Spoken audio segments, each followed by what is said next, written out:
ஜெபம் செய்வோம்.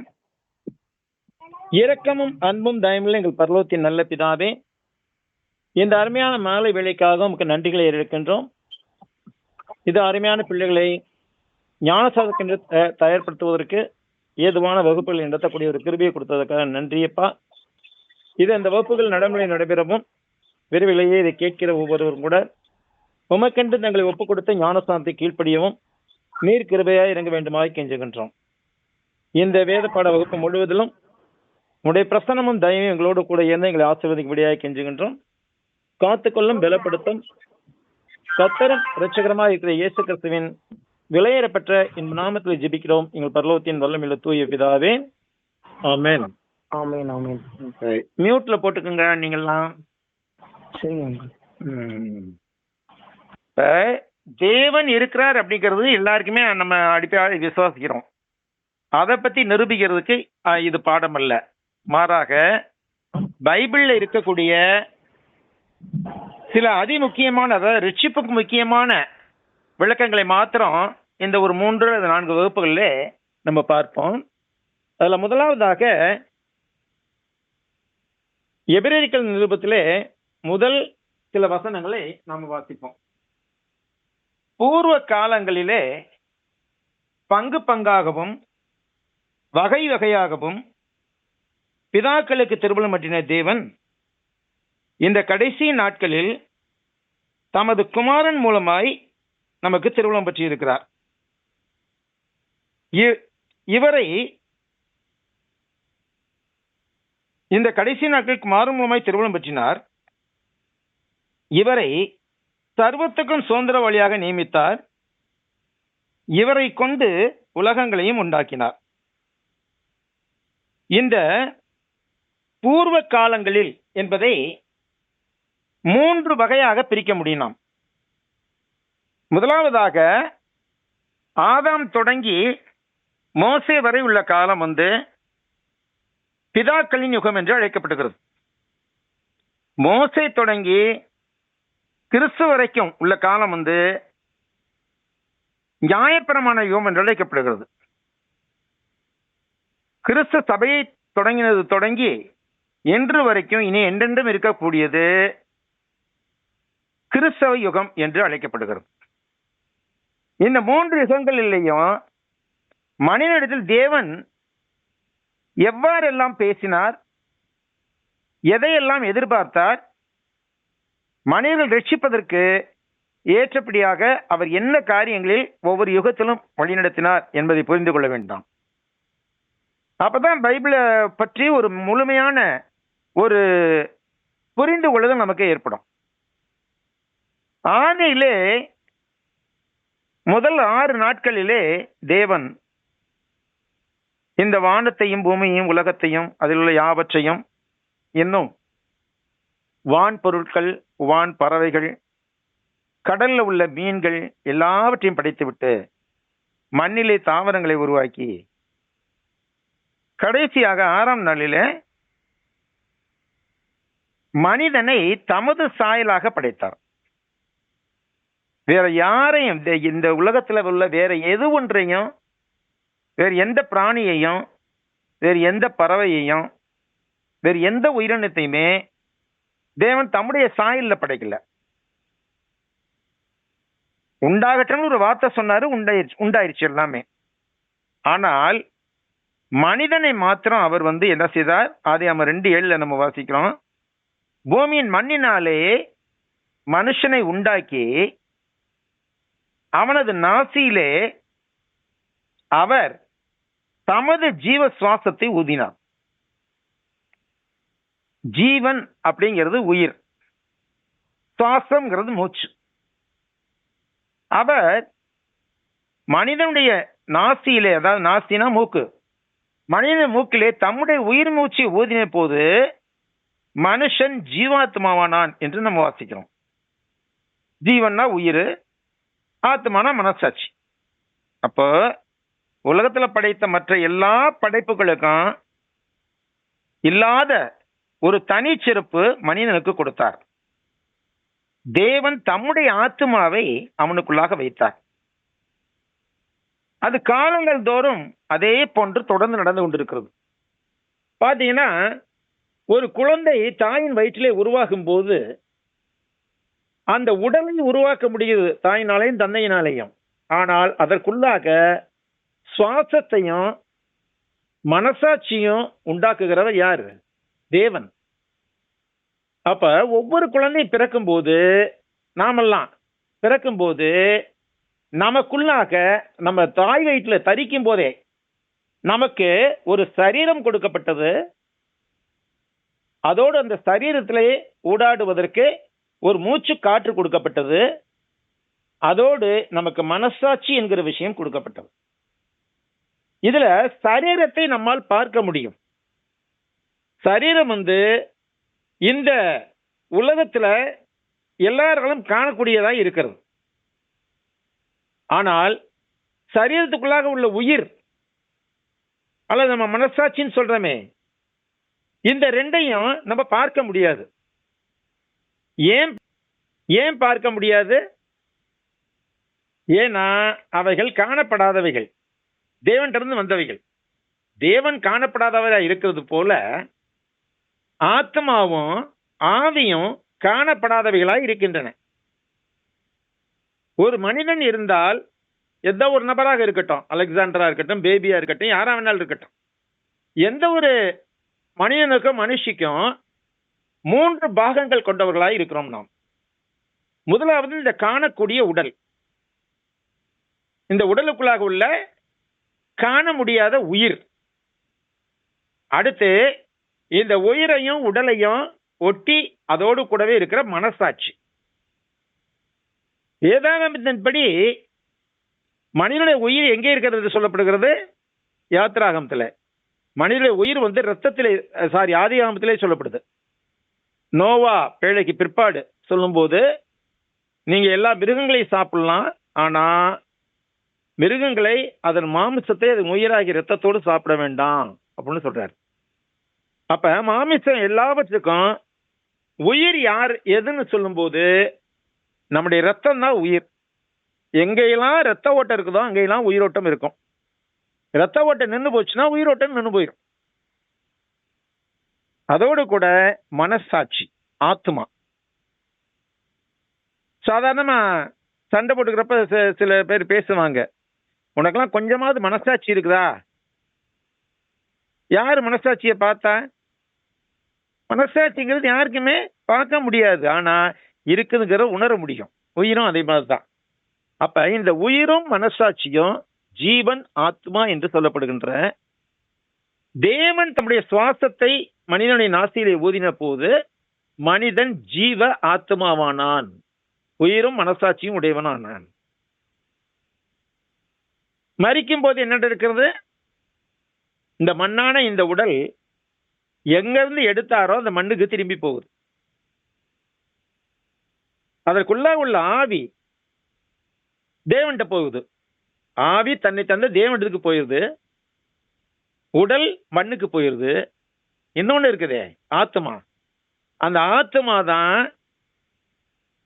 பாதாளம் என்ற இடத்திலே சென்று ஒன்று இளைப்பாறும் பரதேசில, அல்லது வேதனை இடத்துல வேதனைப்பட்டு கொண்டிருக்கும். அது பரதேசுக்கு போகுதா வேதனை இடத்துக்கு போகுதாங்கிறது நம்ம இந்த உலகத்துல வாழ்ந்த வாழ்க்கையை பொறுத்தது.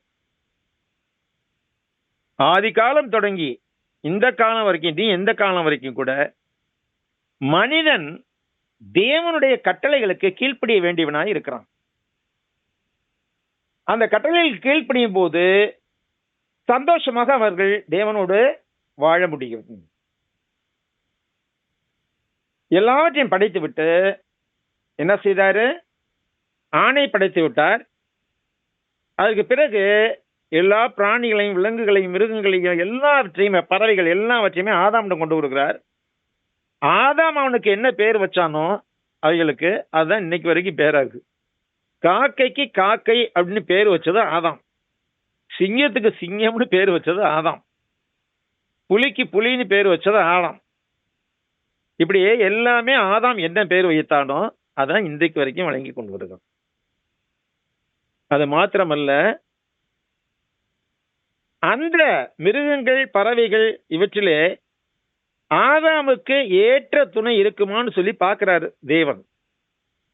ஆனா ஆதாமுக்கு அதுல எதுவுமே ஏற்ற துணை ஒன்றுமே இல்லை. அதனால என்ன பண்றாரு? அயர்ந்து நித்திரையை வர வைக்கிறார் ஆதாமுக்கு. அவன் நித்திரை மயக்கமா இருந்த போது அவனுடைய விழாவிலிருந்து ஒரு எலும்பை எடுத்து, முதல் டாக்டர் தேவன் தான், அறுவை சிகிச்சை நிபுணர், முதல் எம்டி தேவன் தான். ஒரு எலும்பை எடுத்து அந்த எலும்பை ஒரு பெண்ணாக உண்டாக்கி ஆதாமிடத்திலே கொண்டு வருகிறார். அது என்ன சொல்லி பெண்ணை உண்டாக்குனாரு?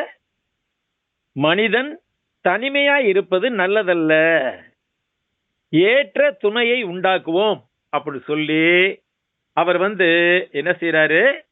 ஏற்ற துணையாக பெண்ணை உண்டாக்கினார்.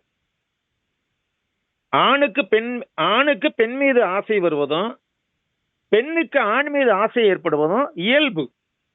அது தேவன் நியமித்த ஒரு ஓட்டம். அந்த ஓட்டத்துக்கு தப்பித்தவர்கள் யாருமே இல்லை இந்த உலகத்துல. அப்போ எதுக்காக படைச்சார் பெண்ண? மனுஷன் தனிமையா இருந்தா அவனுக்கு நல்லதில்ல, ஏற்ற துணை அவனுக்கு இருக்கணும் அப்படின்னு சொல்லித்தான், ஹெல்ப் மீட் அப்படின்னு சொல்லித்தான் பெண்ணை உண்டாக்கினார். அந்த ரெண்டு பேரும் சந்தோஷமா இருக்கிறதுக்கு ஏதேன்ற சிங்கார தோட்டத்தை உண்டாக்கி, அந்த சிங்கார தோட்டத்திலே சகலவிதமான மரங்களையும் வைத்து, அந்த தோட்டத்தின் நடுவில் நன்மை தீமை அறியத்தக்க மரத்தையும் ஜீவ மரம் என்று சொல்லி ஒரு மரத்தையும் வைத்து தேவன் ஒரே ஒரு கட்டளை கொடுக்கிறார் ஆதாமுக்கு. நீ தோட்டத்துல எல்லா மரத்து பழங்களையும் சாப்பிடலாம், ஆனால் நன்மை தீமை அறியத்தக்க மரத்தின் பழத்தை நீ சாப்பிடக்கூடாது. அதை சாப்பிட்டா அந்த நாள்ல நீ செத்துருவ அப்படிங்கிறான். நல்லா கவனிக்கணும். அவனாலும் நன்மை தீமை அறியத்தக்க மரத்தின் விஷயத்தின் கனியை நீ புசிக்க வேண்டாம், நீ புசிக்கும் நாளிலே நீ சாகவே சாவாய்ங்கிறார். அவங்களும் சாப்பிடாமே தான் இருந்தாங்க. ஆதாமும் ஏவாளும் சந்தோஷமா இருந்தாங்க. சாயங்கால வேலையில, குளிர்ச்சியான வேலையில தேவன் அங்க வருவார் எதிர் தோட்டத்துக்கு. ஆதாம் கூட ஏவாள் கூட உட்காந்து பேசிக்கிட்டு இருப்பார். எவ்வளவு காலம் அந்த சந்தோஷமான வாழ்க்கை வாழ்ந்தா கூட நமக்கு தெரியாது. ஆனால் மனுஷன் சந்தோஷமா இருந்தா பிடிக்காதவன் ஒருத்தர் இருக்கிறான், அவன் தான் சாத்தான். அந்த சாத்தானுக்கு இந்த உலகத்திலே உண்டாக்கப்பட்ட எல்லா உயிரினங்களிலையும் அதிக தந்திரமுள்ளதா இருந்த பாம்பு இடம் கொடுத்தது. அப்ப பாம்பிற்குள்ளாக போய் சாத்தான் புகுந்து கொண்டு பெண்ணை வஞ்சிக்கிறான். பெண்ணை பார்த்து கேட்கிறான், ஏவாளை பார்த்து கேட்கிறான், தோட்டத்தில் எல்லா மரங்களின் கனிகளையும் சாப்பிட வேண்டாம் என்று சொன்னதுண்டோ அப்படிங்கிறார். தேவன் அப்படி சொல்லியிருக்கிறாரா அவங்களுக்கு? நாங்க எல்லா மரத்து பழத்தையும் சாப்பிடலாம், ஆனா நன்மை தீமை அறியத்தக்க மரத்தோட பழத்தை மட்டும் நாங்க சாப்பிடக்கூடாது. ஏன் சாப்பிடக்கூடாது? அதை சாப்பிட்டா நாங்க சாகவே சாவோம். அதுக்கு என்ன சொல்றான் சாத்தான்? ஏ மண்டு, அதை சாப்பிட்டா நீங்க சாக மாட்டீங்க. நன்மை தீமை என்னவென்று அறியத்தக்கதாய் நன்மை தீமை அறிந்து கொண்டு தேவர்கள் போல ஆதீர்கள், அது தேவனுக்கு தெரியும் அப்படிங்கிறான். எவ்வளவு ட்ரிக்கா வேலை செய்யறான் பாருங்க. அப்ப ஆதியாகமம் 3:6 அந்த ஸ்ரீ அந்த விருட்சத்தை எப்படி பார்த்தா? புசிப்புக்கு நல்லதும், பார்வைக்கு இன்பமும், புத்தியை தெளிவிக்கிறதுக்கு இச்சிக்கப்படத்தக்கதுமா இருக்கிறது அப்படின்னு சொல்றான். இந்த 3 காரியங்கள் தான் பாவ முக்கோணம் என்று அழைக்கப்படுகிறது. இந்த உலகத்துல செய்த எல்லா பாவங்களுமே இந்த 3ல ஒரு வகையில அடங்கிடும். முதலாவது மாமிசத்தின் இச்சை, இரண்டாவது கண்களின் இச்சை, மூணாவது வாழ்க்கையின் பெருமை. இந்த 3 விஷயங்கள்ல அடங்கிடும். அதனால ஒரு முக்கோணத்தை போட்டு அந்த 3 கோணத்திலையும் ஒவ்வொருகள் எழுதுறது. மாமிசத்தின் இச்சை, கண்களின் இச்சை, ஜீவனத்தின் பெருமை. இந்த முக்கோண டிராப்புக்குள்ள மாட்டிக்கிட்டவங்க வெளியில வர முடியாம தவிக்கிறாங்க. இது வந்து யார் ஆரம்பிச்சு வச்சது? ஏவாள் ஆரம்பிச்சு வச்சது. அப்ப அது சாப்பிட்ட உடனே தேவன் சொன்ன மாதிரி செத்தாங்களா அவங்க? இல்ல. அதாவது உடலை விட்டு உயிர் பிரியல. ஆனா தேவன் என்ன அர்த்தத்துல சொன்னாரு? நீங்க கீழ்ப்படியாம போனதுனால உங்களை அறிவு கண்கள் திறந்தாலும் அது பயன் இருக்காது அப்படின்னு சொன்ன. அது புரியல உங்களுக்கு. அறிவு கண் திறக்கப்பட்டது. உடனே பாக்குறாங்க, ட்ரெஸ்ஸே இல்லாம இருக்கிறாங்க 2 பேரும். ஐயோ, இதெல்லாம் இப்படி இருக்கிறோம், ஏதாவது போட்டு முடிக்கணுமே அப்படின்னு போய் அத்தி இலைகளை பறிச்சு மறைச்சு கட்டிக்கிறாங்க, ட்ரெஸ் மாதிரி. சாயங்காலத்துல குளிர்ச்சியான வேலையில தேவன் அங்க வர்றார். இவங்க 2 பேரும் அத்தி இலையில கட்டிக்கிட்டு மரத்துக்குள்ள போய் ஒண்டிக்கிட்டாங்க. மரத்து பொந்து இருக்கு இல்லையா, அதுக்குள்ள போய் ஒண்டிக்கிட்டாங்க, ஒளிந்து கொண்டார்கள். தேவன் வந்து இந்த உலகத்துல முதல் கேள்வி கேட்கிறார், ஆதாமே நீ எங்கே இருக்கிறாய்? ஆதாம் இருக்கிற இடம் தெரியாதா தேவனுக்கு? தெரியும். ஆனால் அவர் என்ன கேட்கிறாரு? ஆதாமே நீ எந்த நிலையில இருக்கிற? அதத்தான் கேட்கிறார். உடனே ஆதாம் சொல்றான், தோட்டத்திலே தேவனுடைய சத்தத்தை கேட்டு நான் நிர்வாணியா இருப்பதனால் பயந்து தோட்டத்துக்குள்ளே நீ ஒளிந்து கொண்டேன். தேவன் கேட்கிறார், நீ நிர்வாணின்னு உனக்கு சொன்னவன் யாருப்பா? நேத்து நிர்வாணியத்தான் இருந்த, இன்னைக்கே இருக்கிற, நாளைக்கும் அப்படித்தான் இருக்க போற. நீ நிர்வாணி உனக்கு சொன்னது யாரு? ஓ, நான் சாப்பிடக்கூடாதுன்னு சொன்ன பழத்தை சாப்பிட்டியா? உடனே ஆதாம் என்ன சொல்றான்? தேவரீர் எனக்கு கொடுத்த ஸ்திரீயானவள் அதை எனக்கு கொடுத்தால் நான் பறித்து புசித்தேன். பாருங்க, சின்ன பிள்ளைங்க ஸ்கூலுக்கு நோட்டு புக்கு, ஸ்லேட்டு, பென்சிலு எல்லாம் கொண்டு போகுங்க. நோட்டை கிழிச்சு போடுங்க, அல்லது பென்சிலை உடைச்சு போடுங்க, பதுவசா பைக்குள்ள வச்சிருங்க. வீட்டுல வந்து அம்மா எடுத்து பார்த்து, என்னடி நோட்டை கிழிச்சுட்ட? கிழிஞ்சு போச்சுமா. ஏன்டி பென்சிலை உடைச்சிட்ட? பென்சில் உடைஞ்சு போச்சுமா. நம்ம என்னைக்காவது ஒத்துக்கிட்டு இருக்கோமா நம்ம செஞ்ச தப்ப? செய்ய மாட்டோம். அதை என்ன செய்யறது? மற்றவங்க மேல சாட்டி விட்டுறது. இவன் யார குற்றம் சொல்றேன்? தேவனை குற்றம் சாட்டுறான். ஆவதாம், தேவரீர் எனக்கு கொடுத்த ஸ்திரீயானவள் யாரு? ஏவாள். அதை கொடுத்தால் நான் புசித்தேன் அப்படிங்க. அப்ப என் மேல தப்பு இல்ல கையா, நீங்க தான் அந்த பெண்ணை எனக்கு கொடுத்தீங்க. அந்த பெண் தான் எனக்கு அந்த பணத்தை கொடுத்தா. குற்றத்தை அப்படியே மாத்தி விடுறது மத்தவங்க மேல. உடனே பெண்ணை பார்த்து கேட்கிறார், நீ ஏன் இப்படி செய்தாய்? நான் என்ன செய்வேன் ஆண்டவரே? பாம்பு என்னை ஏமாத்திருச்சு. பெண் சொல்றான், சர்ப்பம் என்னை வஞ்சித்தது. அப்ப ஒவ்வொருத்தரும் என்ன செய்யறாங்க? குற்றத்தை ஏத்துக்க மனசு இல்லாம அடுத்தவங்க எழுதிக்கப்படுறது குற்றத்தை. உடனே பாம்புக்கு அங்க முதல்ல சாபம் கொடுக்கிறார் ஆண்டவர்.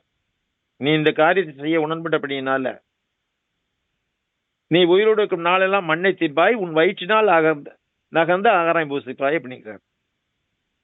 அப்புறம் பாம்புக்குள்ள இருந்து அந்த பாம்பை இயக்கி ஏவாளையும் ஆதாமே பாவம் செய்தவற்றை சாத்தானுக்கு ஒரு சாபம் கொடுக்கிறார். ரொம்ப முக்கியமான சாபம். உனக்கும் பெண்ணுக்கும், உன் வித்துக்கும் அவள் வித்துக்கும் பகை உண்டாக்குவேன், அவர் உன் தலையை நசுக்குவார் அப்படிங்கிறார். யாரு?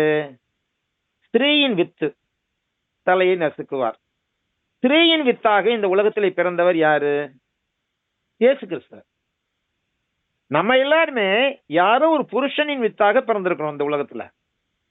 ஆனால் எந்த புருஷனை அறியாத கன்னியாக இருந்த ஒரு பெண்ணிடத்திலே பரிசுத்தாவின் கிருபையினால் அற்புதமாய் தோன்றினவர் இயேசு கிறிஸ்து.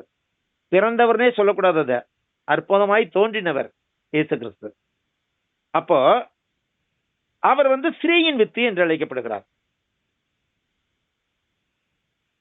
அந்த ஸ்திரீயின் வித்து வரும்போது சாத்தானுடைய தலை முழுமையாக நசுக்கப்படும். பிரியமானவர்களே, இதுதான் தேவன் கிறிஸ்துவை பற்றி சொல்லிய முதல் தீர்க்க தரிசனம். அவர் உன் தலையை நசுக்குவார், நீ அவர் குதிகாலை கடிக்க பார்ப்பாய். வேதாகமத்திலே இயேசுவை பற்றி காணப்படுகிற முதல் தீர்க்க தரிசனம் இதுதான். இது எப்போ உரைக்கப்பட்டது? கிமு 4000. இப்ப கிபி 2000 ஆகுது. 6000 வருஷத்துக்கு முன்னாடியே உரைக்கப்பட்ட ஒரு காரியம் இது. அப்ப இதுதான் பைவிட்டல் பாயிண்ட் பைபிள்ல. உனக்கும் பெண்ணுக்கும் உன் வித்துக்கும் அவள் வித்துக்கும் பகை உண்டாக்குவேன், அவர் உன் தலை நசுக்குவார், நீ அவருடைய குதிங்காலை நசுக்க பார்ப்பாய். பிரியமானவர்களே, இப்படி சொல்லிட்டு தேவன் என்ன செய்யறாரு? அவங்க இந்த ஜீவ மரத்தோட கனியை சாப்பிட்டாங்க, என்னன்னைக்கு இந்த உலகத்துல உயிரோட இருந்துருவாங்களே, இந்த பாவத்தோடவே உயிரோட இருப்பாங்களே, பாவ சந்ததி தானே தொடர்ந்து வந்துகிட்டு இருக்கோம், அந்த உலகமே பாவம் பெருகி போயிருமே அப்படின்ட்டு அவங்க 2 பேர்த்தையும் இவர் அதுங்க அத்தியில தச்சு உடுத்திட்டாங்க, டெம்பரரி பேசிஸ். ஆனா தேவன் என்ன செய்யறாரு? தோல் உடைகளை தைத்து கொடுத்து, தோலினால் உடைகளை தைத்து கொடுத்து அந்த உடைகளை உடுத்தி கொண்டு நீங்க போங்க, வெளியே போங்கன்னு துரத்தி விட்டார். இதன் தோட்டத்துக்கு போகும் வழியை காவல் காத்து கொண்டார். சுடரொளி பட்டயங்களை வீசுகிற கேருபீன்களை வைத்து காவல் காத்து கொண்டார். அந்த ஏதேன் தோட்டம் வரை இருந்த இடம் வேற ஒன்றும் இல்லை. இன்னைக்கு போர் பற்றி எரிஞ்சுக்கிட்டு இருக்கல ஈரான், அந்த பகுதியில தான் இருந்தது ஏதேன் தோட்டம். அப்போ ஆதாமும் ஏவாளும் வந்தாங்க வெளியில. ஏவாளுக்கு என்ன சாபம் கொடுக்கிறாரு? நீ கர்ப்பவதியாய் இருக்கும்போது உன் வேதனையை பெருக பண்ணுவேன், மிகுந்த வேதனையோட பிள்ளையை பெறுவாய், ஆனாலும் உன் ஆசை உன் புருஷனை பற்றி இருக்கும்ட்டார். பெண்களுக்கு அந்த குழந்தை பிறக்கிறப்ப எவ்வளவு வேதனைகள் இருக்குங்கிறது சகோதரிகளுக்கு நல்லா தெரியும். சும்மா குழந்தை பிறந்துறது இல்லைங்க, அந்த இடுப்பெலும்பு 2 நகரும். அந்த தலை வெளியில வரும்போது 2 நகரம், அப்படியே வலி உயிர் போகும், பயங்கரமா வலி உயிர் போகும். அதான் மிகுந்த வேதனையோடு பிள்ளை பெறுவாய் அப்படிங்கிறார். ஆனாலும் உன் ஆசை உன் புருஷனை பற்றி இருக்கும். அதே மாதிரி ஆதாமுக்கு சாபம் கொடுக்கிறார். நீ இந்த காரியம் செய்வதற்கு உன் மனைவியோடு உண்மைப்படியால் பூமி உன் நிமித்தம் சபிக்கப்பட்டிருக்கும், நீ உன் முகத்தின் வேர்வையால் ஆகாரம் புசிப்பாய், அது பூமி உனக்கு முள்ளையும் குறுக்கையும் பிறப்பிக்கும், நீ மண்ணாக இருக்கிறாய், மண்ணுக்கே திரும்புவாய். இதோட 3ஆம் அதிகாரம் முடிஞ்சது. அப்ப ஆதாமும் ஏவாளும் வெளியே வந்தாங்க, தோட்டத்தை விட்டு வெளியே வந்தாங்க, வேலை செஞ்சு பிழைச்சுக்கிட்டாங்க. அப்ப ஆதாம் தன் மனைவியோடு கூடும்போது முதல்ல இந்த உலகத்துல கர்ப்பம் திறந்து ஒரு மகன் பிறந்தான். அவனுக்கு காயின் என்று பெயரிட்டார்கள். அந்த காயின் ஒரு விவசாயியானான். இந்த உலகத்துல கர்ப்பம் திறந்து பிறந்த முதல் மனிதன் செய்த வேலை விவசாயம். திருவள்ளுவர் கூட சொல்லுவாரு, உழுதுண்டு வாழ்வாரே வாழ்வார், மற்றெல்லாம் தொழுதுண்டு பின் செல்பவர் அப்படிங்குவார். உழவு தொழில் தான் உலகத்திற்கே உயிர் நாடி அப்படிங்குவார். ஏன்னா ஆண்டவர் கொடுத்த முதல் வேலை விவசாயம் மனிதனுக்கு. அதுக்கு அடுத்த இந்த விவசாய உப தொழில் செய்வதற்கு அடுத்தவன் பிறந்தான் ஆபேல், ஆடு மேய்க்கிறவனா இருந்தான். காயின் அண்ணன், ஆபேல் தம்பி. இந்த 2 பேரும் தேவனுக்கு பலி செலுத்தலாம் அப்படின்னு தீர்மானிக்கிறாங்க. அப்படி பலி செலுத்தலாம் தீர்மானிக்க போது என்ன செய்யறாங்க? காயின் தன் நிலத்தில் விளைஞ்சதை அப்படியே கொண்டு போட்டான். அது எப்படி இருந்துச்சுங்கிறத பார்க்கலாமே. முத்துனதா, இலசா, அல்லது பழுத்ததா, காய் பதத்தில் இருக்குதா, சாப்பிடக்கூடியதா, சாப்பிட முடியாதா, சொல்லையா சொத்தையா, ஒன்னும் பார்க்கலாம். அப்படியே கொண்டு தள்ளி கொண்டு தேவனுக்கு காணிக்கையா கொடுத்தான். ஆபேல் என்ன செஞ்சாரு? கொழுத்த தலையீற்றுக்களாக செலக்ட் பண்ணார். முதல்ல டபுள் செலெக்ஷன் பண்றார். முதல்ல மந்தையின் தலையீற்றுக்களா செலக்ட் பண்ணி அந்த முதல்ல பிறக்கிற குழந்தை வந்து கொஞ்சம் ஊட்டமான குழந்தையா இருக்கும். தலையீற்றுக்களாக செலக்ட் பண்ணி ஆடுகளை அந்த தலையீற்றுகளிலும் கொழுத்தவைகளை கொண்டு வந்தார். இரண்டாவது செலெக்ஷன். அதனால அதாவது தேவனுக்கு சிறந்தவற்றை கொடுக்க வேண்டும் என்ற எண்ணம் அவரிடம் இருந்தது. யார்கிட்ட? ஆபேல்கிட்ட. அதனால கர்த்தர் வந்து ஆபேலுடைய காணிக்கையை அங்கீகரித்தார். காயினையும் அவனுடைய காணிக்கையிலையும் அங்கீகரிக்கவில்லை. இதனால காயினுக்கு என்ன ஆயிடுச்சு? ஆபேல் மீது பொறாமை ஏற்பட்டது. அந்த பொறாமை கோபமாக உருவாயிடுச்சு. அப்ப வயல்ல போயிட்டு பேசிக்கிட்டு இருக்கும்போது காயின் ஆபேல் மேல விழுந்து அவனை கொன்றுறான். இந்த உலகத்துல கர்ப்பம் திறந்து பிறந்த முதல் மனிதன் கொலைகாரன் ஆனான். கேட்கிறாரு ஆண்டவர் வந்து, உன் தம்பி ஆபேல் எங்க? எனக்கு என்ன தெரியும்? நான் அவனுக்கு காவக்காரனா? அப்ப காயினுக்கு என்ன செய்யறாரு அவரு? என்ன செஞ்ச நீ? உன் தம்பியோட ரத்தம் என்கிட்ட முறையிடுதே. நீ வந்து இந்த தேசத்துல ஒரு நாடோடைய போல ஒரு தீவ. காயின் கேக்குறான், அப்படியே பாக்குறவங்க எல்லாம் கல்லால் அடிப்பானே, இந்த தண்டனை சகிக்க முடியல. இல்ல கவலைப்படாத, காயினை கொண்ட உண்மையில் வந்து 7 புலி சுமரும் அப்படிங்கிறார். அதனால யாரும் அவனை கொல்ல முடியல. காயின் தன் மனைவியை அறிந்தான். இது எப்படி எங்க இருந்தா காயினுடைய மனைவி என்னங்கிறது அது தனியா ஆராய்ச்சி இருக்குது. எந்த கேள்விக்கும் பதில் இல்லாம இல்ல. ஆனா அதெல்லாம் சொல்லிக்கிட்டு தான் நேராயிருங்கிறதுக்காக நான் சுருக்கமா காரியத்துக்கு மட்டும் வர்றேன். எல்லாத்துக்குமே பதில் இருக்குது. நான் இந்த யூடியூப்ல இது கனடா நெட் ரேடியோ போட்டுக்கிட்டனால ஆதியாகம ஆராய்ச்சி ரூட்டட் இன் ஹிஸ் வேர்ட், அவருடைய வசனத்தில் வேறுன்றல், அதுல வந்து எல்லாமே விளக்கமா சொல்லியிருக்கிறேன். அந்த யூடியூப் எடுத்து பார்த்தீங்கன்னா உங்களுக்கு நல்லா புரியும். அப்ப காயின் ஆபேலை கொலை செய்தான். ஆபேலுக்கு பதிலாக இன்னொரு மகனை கொடுத்தார் தேவன். சேத் அப்படின்னு ஒரு மகனை கொடுத்தார். இவங்க வந்து சொல்லப்படுறவங்க, காயின் ஆபேல் சேத்துங்கிறவங்க சொல்லப்படுறவங்க. சொல்லப்படாத மகன்கள் மகள்கள் நிறைய இருக்கிறாங்க. அப்போ இந்த சேத்துடைய வம்சாவளி தான் தொடர்ந்து வந்து கொண்டிருந்தது. காயினுடைய வம்சாவளியும் தொடர்ந்து வந்து கொண்டிருந்தது. காயினுடைய வம்சாவளி மனுஷகுமாரர்கள் என்று சொல்லப்படுது. மனுஷகுமாரர்கள், மனுஷகுமாரத்திகள். சேத்துடைய வம்சாவளி வந்து தேவகுமாரர்கள் என்று அழைக்கப்பட்டது. இந்த 2 பேத்துக்கு டேக் ஓவர் வருது. அதெல்லாம் காரியங்கள்லாம் கடந்து வந்து என்ன செய்யறாங்க? அப்புறம் ஆதாமுக்கு ஆதாம், அதற்கு பிறகு சேத்து, அதன் பிறகு வரிசையா சந்ததிகள் வந்துகிட்டே இருக்குது.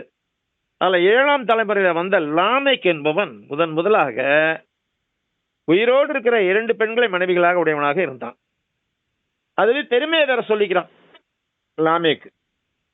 ஃபர்ஸ்ட் போயிட்டு எதான் சொல்றேன், லாமேக் ஆதாளே சில்லாலே லாமேக்கின் மனைவிகளை கேளுங்கள், நான் ஒரு இளைஞனை அடித்துக் கொன்றேன் அப்படிங்கிறான். எவனாவது லாமேக்கை கொன்றால் அவன் மேல் 7 பலி சுமரும் அப்படிங்கிறான். அவனுடைய பெருமையை பாராட்டுறான் அந்த போயத்துல. அதை தாண்டி வரும்போது 10ஆம் தலைமுறையில், ஆதாமுக்கு 10ஆம் தலைமுறையில நோவா என்ற ஒரு மனிதர் இருந்தார். இந்த 10 தலைமுறைகளுக்குள்ளாகவே பூமியிலே அக்கிரமம் பெருகி போயிடுச்சு. பூமி என்பது ஒரு கண்டமாகத்தான் இருந்தது அப்போது. பனேஜியான்னு சொல்றாங்க புவியியல் அறிஞர்கள் வந்து அதை பனேஜியான்னு சொல்றாங்க. உண்மையான புவியியல் அறிஞர்கள் முதல்ல ஒரு கண்டமா இருந்துச்சுங்கிறத ஒத்துக்கிறாங்க. இப்பயும் ஒன்றும் அது தவறா இருக்காது. ஏன்னாக்கா இப்ப இருக்கிற கண்டங்கள் இருக்குல்ல, உலகப்படத்தை எடுத்து அந்த கண்டங்கள் இருக்கு இல்லையா, அந்த கண்டங்களை பூரா வெட்டி வெட்டி எல்லாத்தையும் ஒன்னா சேர்த்துட முடியும். அப்படி சேர்க்கிறாங்க சில பேர். அப்ப தொடக்கத்துல ஒன்னாதான் இருந்துச்சு, அப்பதான் ட்ரிஃப்ட் ஆகி அது ட்ரிஃப்ட் தேரின்னு சொல்றாங்க. பூமிக்கு அடியில் இருக்க டெக்டானிக் பிளேட்டுகள் வந்து அப்படியே அங்கிட்டு இங்கிட்டு நகர்ந்து தனித்தனி நாடுகளாக உருவாச்சு அப்படிங்க. இப்ப ஆப்பிரிக்கா கண்டம் வந்து நடுவுல ஏறக்குறைய தென்னாப்பிரிக்காவில இருந்து அப்படியே எகிப்து வரைக்கும் என்ன செய்யுதுனாக்க ஒரு பிளவு காணப்படுகிறது, பூமியில பிளவு காணப்படுகிறது. அப்ப கூடிய சீக்கிரம் ஆப்பிரிக்க கண்டம் ரெண்டா பிளந்துரும் அப்படிங்கிறாங்க. அது புவியியல், வேதாகம புவியியல். அதை படிச்சா இன்னும் ரொம்ப சூப்பரா இருக்கும். அப்ப பார்க்கும்போது இந்த உலகத்துல எல்லாமே ஒரே கண்டமா தான் இருந்துச்சு. ஆதாம் தொடங்கி நோவா வரைக்கும் 10 தலைமுறைகளுக்கு ஏன்னா மிஞ்சி போனா ஒரு 50,000 பேர் இருந்திருப்பாங்க, 60,000 பேர் இருந்திருப்பாங்க. அந்த தலைமுறைகளுக்கு அந்த 60,000 பேரு அக்கிரமம் பெருகி போனதுனால தேவன் ஏண்டா இந்த பூமியை மனுஷனை உண்டாக்கணும்னு சொல்லி மனஸ்தாபப்பட்டார். பூமியில மனுஷனுடைய அக்கிரமம் பெருசாயிருச்சு, ஏண்டா இந்த மனுஷனை உண்டாக்குனே அப்படின்னு சொல்லிட்டு ரொம்ப வருத்தப்படுறாங்க. பூமியில மனுஷனை உண்டாக்கினது அவருக்கு மனஸ்தாபமா இருந்ததாம். அதனால என்ன முடிவு பண்றாரு, இந்த பூமியில எந்த உயிரினமே இருக்கக்கூடாது, எல்லாத்தையும் அழிக்க போறாண்டு. ஆனாலும் கூட அதுல ஒரே ஒருத்தர் நீதிமானா இருந்தார், நோவா. ஆதாமுக்கு 10ஆம் தலைமுறையான நோவா. அந்த நோவா தேவனுடைய சஞ்சரித்துக் கொண்டிருந்தார்னு சொல்லப்படும்.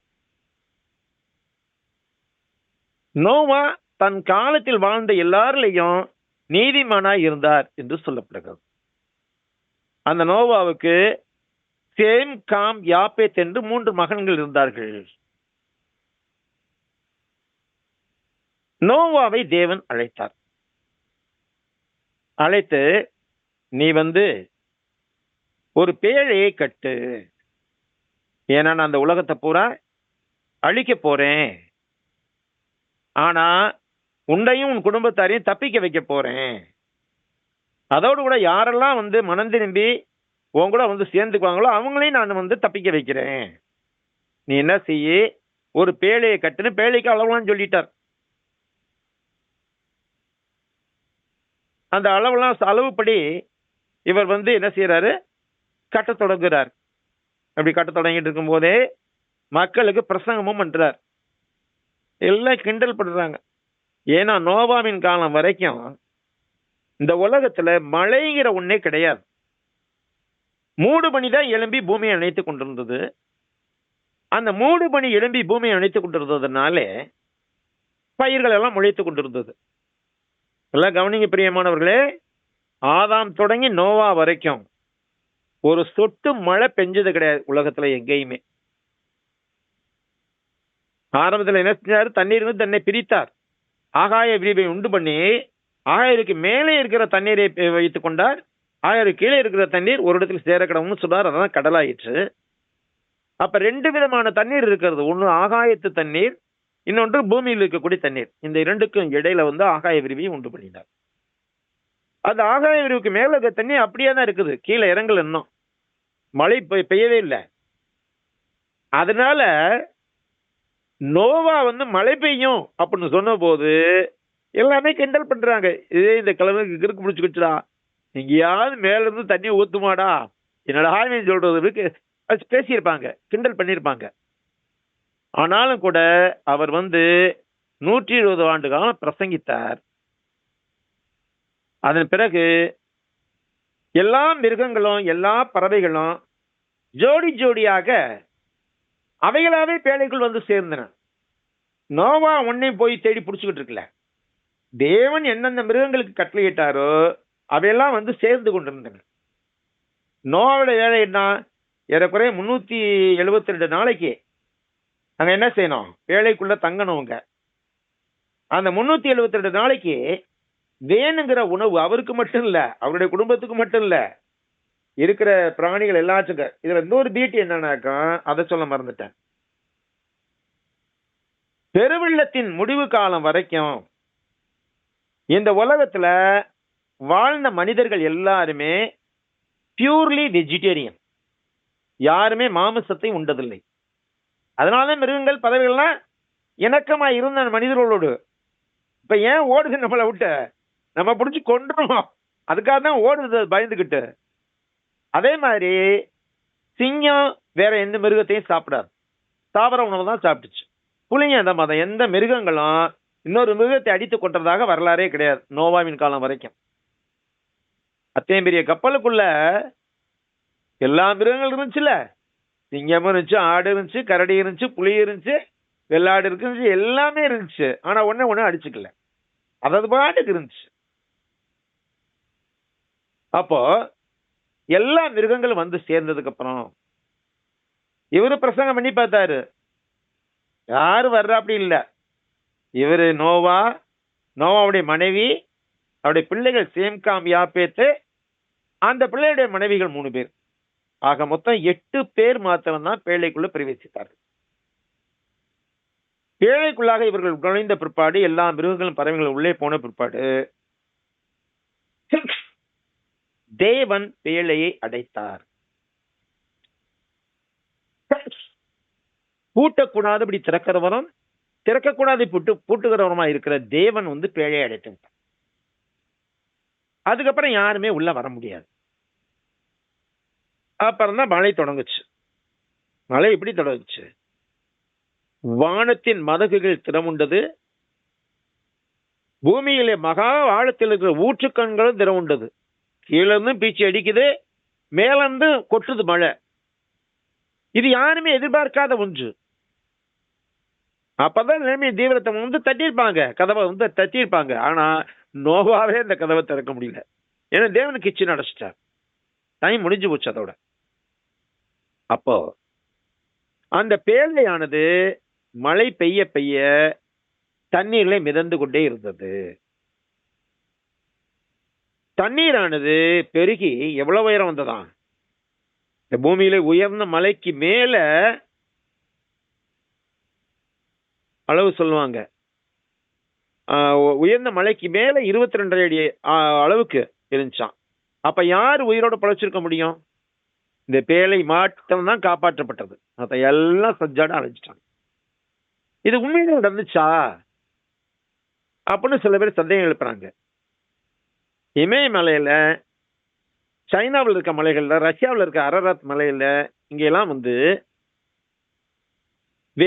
புவியியல் அறிஞர்கள் ஆராய்ந்து பார்க்கும்போது அங்க வந்து கிளிஞ்சல்கள், மீன்களுடைய படிம பாறைகள் இதெல்லாம் கண்டுபிடிச்சிருக்காங்க. எப்படிங்க மலையில போய் மீன்களுடைய படிமம் இருக்க முடியும்? எப்படி கிளிஞ்சல்கள்லாம் இருக்க முடியும்? நோவின் காலத்துல நடந்த வெள்ளத்தினாலே தண்ணீர் வந்து எல்லாவற்றையும் சமதரையாகி விட்டது.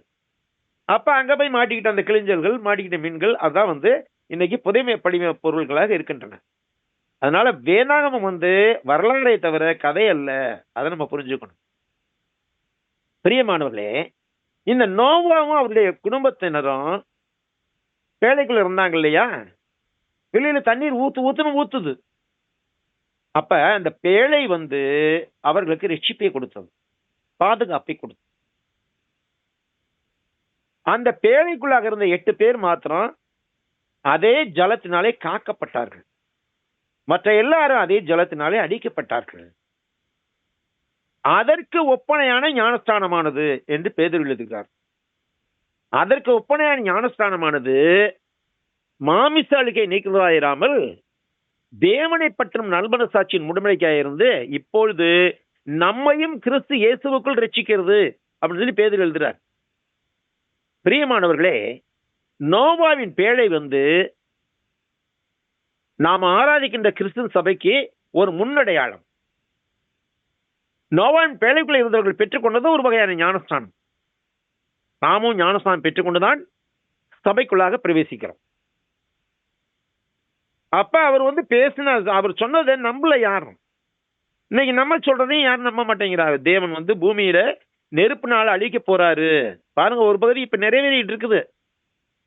எல்லாத்தையும் எரிக்கிறாங்க. ஈரான்லயும் இப்ப அடுத்த அமெரிக்காவுக்கும் இஸ்ரேலுக்கும் அவங்க குறி வைக்கிறான் ஈரான். அவன் பதிலுக்கு தாக்குறது. அப்ப இதெல்லாம் வந்து நெருப்புனால எரியுறது. இதெல்லாம் சொன்னாங்க, யாரும் நம்பல. இந்த சண்டையே எதனால வருது? பைபிள அடிப்படையா நம்பல எவனுமே. அதான் காரணமே. இங்க 47 வருஷமா இந்த கொமேனி இஸ்ரேல மிரட்டிக்கிட்டு. இஸ்ரேல் யாருங்க? தேவனுடைய பிள்ளைகள் இல்லையா? அவங்கள போய் மிரட்டிக்கிட்டு இருந்தான். இப்பதான் அவனுக்கு அழிவு காலம் வந்திருக்குது. ஆனா வெளியில என்ன சொல்றாங்க? அமெரிக்கா ரொம்ப மோசம், இஸ்ரேல் ரொம்ப மோசம் கிடையாது. இதை கொமேனி செஞ்சது தப்பு. சரி, அரசியல் அதெல்லாம் அது இருக்கட்டும். இங்க நோவாவுடைய பேழை வந்து நாம் ஆராதிக்க கிறிஸ்து சபைக்கு ஒப்பாக இருக்கிறது. தேவன் வந்து ஒரு பேழையை தான் கட்டும்படி சொன்னார். அதே போன்று இயேசு கிறிஸ்து ஒரு சபையை தான் கட்டினார். அந்த சபைக்குள்ளாக பிரவேசிக்கிறவர்கள் காக்கப்படுவார்கள். எப்படி பேழைக்குள்ளாக பிரவேசித்தவர்கள் காக்கப்பட்டார்களோ அதே போன்று கிறிஸ்டின் சபைகளாக இருக்கிறவர்கள் மாத்திரம்தான் காப்பாற்றப்படுவார்கள். இதை எங்க வேணாலும் சொல்லலாம், எப்படி வேணாலும் சொல்லலாம், எவ்வளவு வேணாலும் சொல்லலாம். இதுல மாற்றமே கிடையாது. எத்தனையோ இன்னைக்கு உலகத்துல எத்தனை சபைகள் இருக்குது, நான் அடிக்கடி சொல்லியிருக்கேன் உங்களுக்கு. கூகுள்ல சர்ச் பண்ணி பாருங்க. 45,000க்கு அதிகமான பிரிவுகள் இருக்கின்றன கிறிஸ்தவத்தை சொல்லிக்கிட்டே. ஆனா ஒரே ஒரு சபையை தான் ஆண்டவர் உண்டாக்கினார். அந்த ஒரு சபைக்குள்ளாக எல்லாரும் வர வேண்டும். அதான் தேவனுடைய நோக்கம்.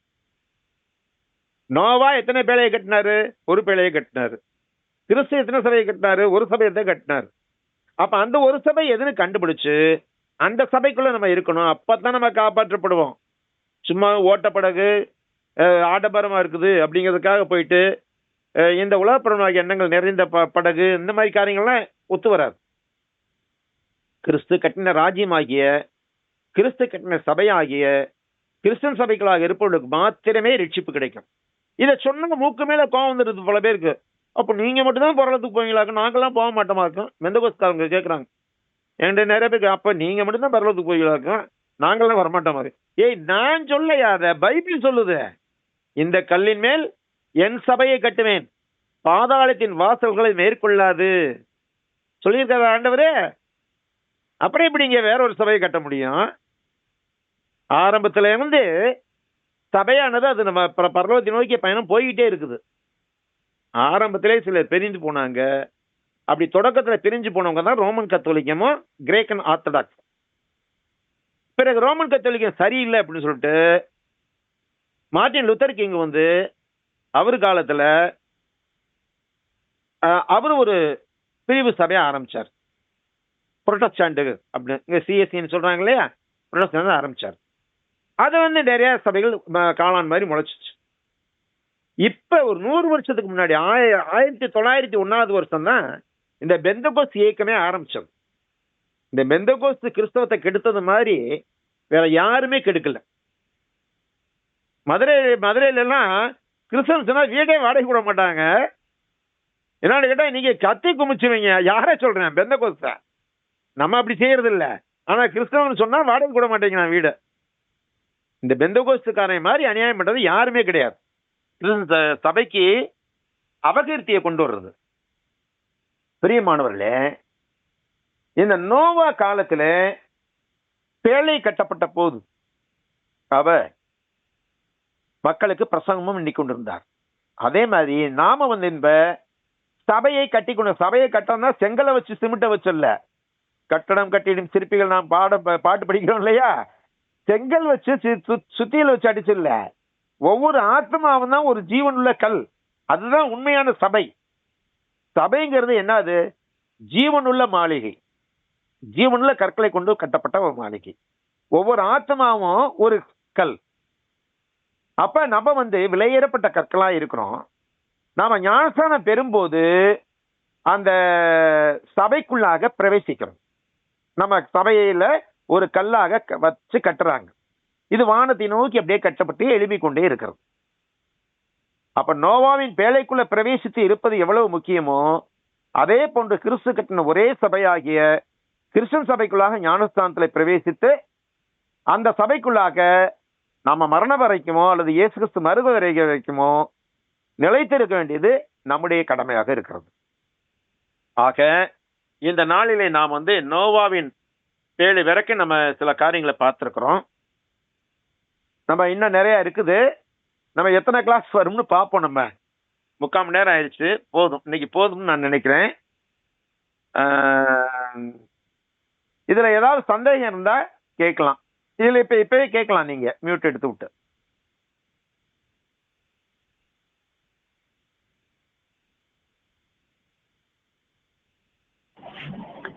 அங்கிள் இல்ல அங்கிள். ஒண்ணு இல்லையா?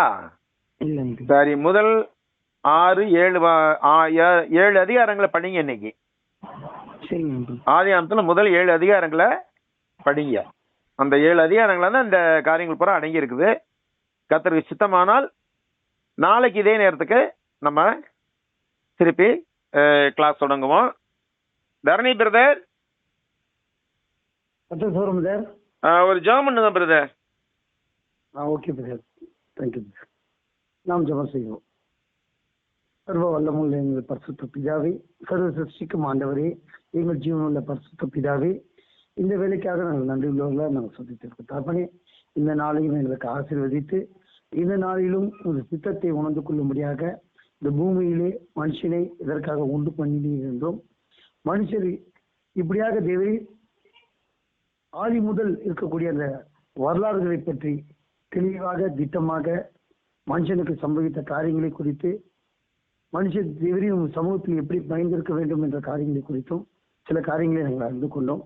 இப்படியாக உண்மையும் ஒரு குமாரனை பற்றும் விசுவாசத்தையும் நாங்கள் அறிந்து கொண்டு எவ்வாறு கீழ்ப்படிய வேண்டும் என்று வேதம் சொல்கிறதோ அந்த ஒரே சபைக்குள்ளாக நாங்கள் வரும்படியாகவும், கேட்டவர்களும் உணர்ந்து கொள்ளக்கூடிய ஞானத்தையும் அறிவையும் தரும்படியாக வேண்டிக் கொள்கிறோம். நாங்களும் மீண்டுமாய் நினைப்பூட்டிக் கொண்டு இன்னும் அதிகமாய் உம்முடைய கிரியைகளை உணர்ந்து உமக்கு பிரியம் உண்டாக்க பாத்திரரை நடந்து இந்த பூமியிலே உண்மை மையப்படுத்தும்படி எங்களுக்கு கிருபை செய்யுமாறு வேண்டிக் கொள்கிறோம். இப்போதும் கேட்ட அந்த பிள்ளைக்காகவும் நேற்று வேண்டிக் கொள்கிறோம். சகோதரரும் இப்படியாக கேட்டு உங்களுடைய சித்தத்தை உணர்ந்து கொண்டு உங்கள் சித்தத்தை உணர்ந்து கூடிய மனப்பக்குவத்தையும் இருதயத்தையும் தரும்படியாக வேண்டிக் கொள்கிறோம் தாப்பனே. இப்படியாக எங்களைப் போல அருமையான விசுவாசத்தை அந்த பிள்ளையாண்டாலும் பெற்றுக்கொண்டு தொடர்ந்து நித்திய ஜீவனுக்குள் பிரவேசிப்பதற்கு வேண்டிய காரியங்களையும் உணர்ந்து கொண்டு எங்களோடு கூட ஒன்றாய் காணப்படும்படியாக, நித்திய ஜீவனிலும் இங்கே ஒன்றாய் காணப்படும் போல அங்கேயே நாங்கள் காணப்படும்படியாக இது கிருபை பாராட்டும்படியாக வேண்டிக் கொள்கிறோம். இதற்காக நேரத்தை ஒதுக்கி எங்களுக்காக பிரயாசப்படுகிற சகோதரருக்காகவும் நேற்று வேண்டிக் கொள்கிறோம். அவருடைய குடும்பங்களையும் ஆசீர்வதியும், அவர்கள் ஊழியத்தையும் நீ ஆசீர்வதியும் தகப்பனே. அவர்கள் பிள்ளைகளும் பேர பிள்ளைகளும் உற்றார் உறவினர்களும் அவரை போல நான் கிறிஸ்து இயேசுவை பின்பற்றுவது போல நீங்களும் என்னை பின்பற்றுவங்கள் ஆகுங்கள் என்று சொல்வது போல நாங்களும் அவரை பின்பற்றுவோம். இப்படியாக உங்கள் குமாரனுக்குள் நிலைத்திருக்கோம் என்று கருவை பாராட்டும்படியாக வேண்டிக் கொள்கிறோம். மற்ற காரியங்கள்லாம் உங்களுக்கு பொறுத்து வைக்கும் தாப்பனே. உங்கள் நேசு குமாரனும் எங்கள் ஆண்டவரும் ரட்சகரும் நீப்பரமா இருக்கிற கர்த்தராகிய இயேசு கிறிஸ்து நாமத்தில் கேட்கிறோம் எங்கள் ஜீவனுள்ள பரிசுத்த பிதாவே. ஆமென். கர்த்தர்